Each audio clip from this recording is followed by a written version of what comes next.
does any more touring than the Blackwood Brothers do. Well, they'd have to really stay busy if they do more than we do. We're thinking about going full time. You know what? I have got.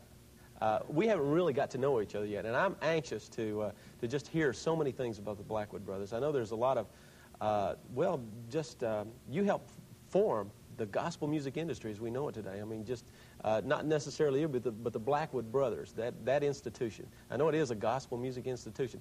Where did the Blackwood Brothers actually begin? Started out in Choctaw County, Mississippi, with my father Roy, yes, when he was just a young man, and my uncle James, who was only 15, and my brother R.W., who was 13 at the time. Mm-hmm. And so Doyle, Roy, James, and R.W., 4 of them, 3 brothers, 1 son, and they started out into this business of singing gospel in the little churches. They had a lot of singing schools back then. Singing schools. Yeah. They taught schools. They attended schools. And so we moved up to Shenandoah, Iowa back in 1939.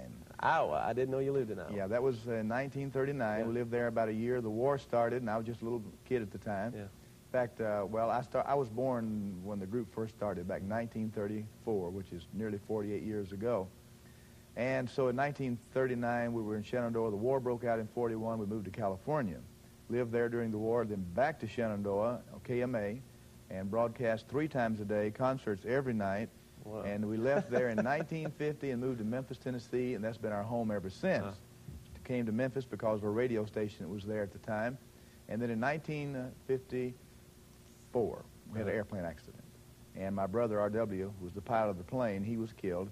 I was 19 at the time. I had my own group, the Songfellows. Jimmy Hamill was the lead, and I was the baritone. Jim Hamill of the Kingsmen? Kingsman, he was the lead. Elvis Presley, the 3 of us were together. Had our own group called the Songfellows, and I left the group to go with the family when I was 19 years old.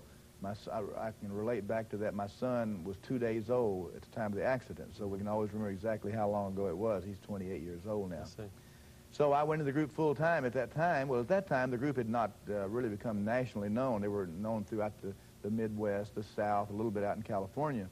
And then we won the Godfrey Show twice, 54 and 56, and signed with RCA Victor in those days, you know. And now they tell me we've sold something like 31 million albums, and we've made 142 albums. My on goodness. RCA Victor, Skylight, Voice Box, and the Blackwood label. That's just incredible. Right now, my cousin Jimmy Blackwood and all the Blackwood brothers singing "I Never Gave Up." Sing it good, Jimmy. We'll help you a little bit. I never gave up.